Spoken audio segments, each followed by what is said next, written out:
गुरु मात पिता गुरु बंधु सखा, गुरु मात पिता गुरु बंधु सखा, गुरु मात पिता गुरु बंधु सखा हो, गुरु मात पिता गुरु बंधु सखा।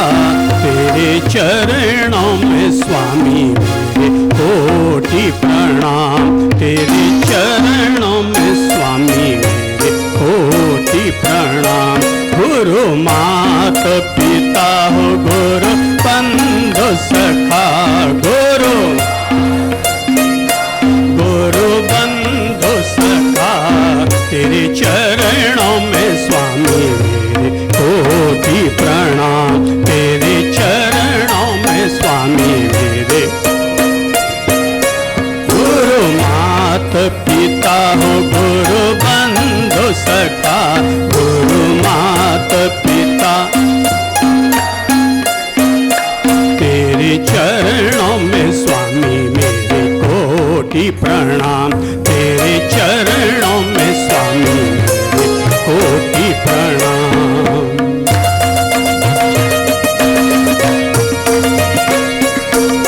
हाथ खोल लो गुरु भक्ति में। प्रियतम हो तुम्ही प्राणनाथ तुम्ही, प्रियतम हो तुम्ही प्राणनाथ तुम्ही हो, प्रियतम हो तुम्ही प्राणनाथ तुम्ही। तेरे चरणों में स्वामी मेरे कोटि प्रणाम, तेरे चरणों में स्वामी मेरे कोटि प्रणाम। गुरु मात पिता हो गुरु, गुरु मात पिता हो गुरु बंधु सखा। तेरे चरणों में स्वामी मेरे कोटि प्रणाम, तेरे चरणों में स्वामी मेरे कोटि प्रणाम।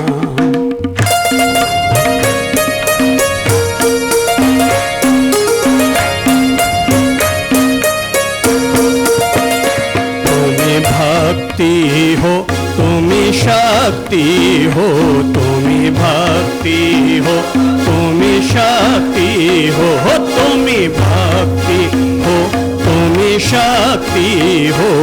तेरे चरणों में स्वामी मेरे कोटि प्रणाम, तेरे चरणों में स्वामी मेरे। तुम्हें भक्ति हो तुम्हें शक्ति हो, तुम्हें भक्ति हो तुम्हें मुक्ति हो मेरे गुरुदेवा, तुम्हें मुक्ति हो मेरे गुरुदेवा हो। गुरु मात पिता गुरु बंधु सखा, गुरु मात पिता गुरु बंधु सखा।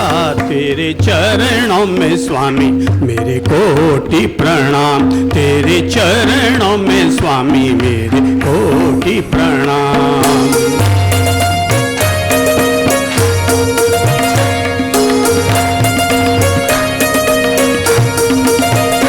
तुम्ही प्रेरणा तुम्ही प्रेरणा तुम्ही साधना, तुम्ही प्रेरणा हो तुम्ही प्रेरणा तुम्ही साधना, तुम्ही आराधना मेरे गुरुदेवा, तुम्ही आराधना मेरे गुरुदेवा। गुरु मात पिता हो गुरु बंधु सखा, गुरु मात पिता गुरु बंधु सखा। तेरे चरणों में स्वामी मेरे कोटि प्रणाम, तेरे चरणों में स्वामी मेरे कोटि प्रणाम। दोनों हाथ ऊपर करके ताली वादन करेंगे।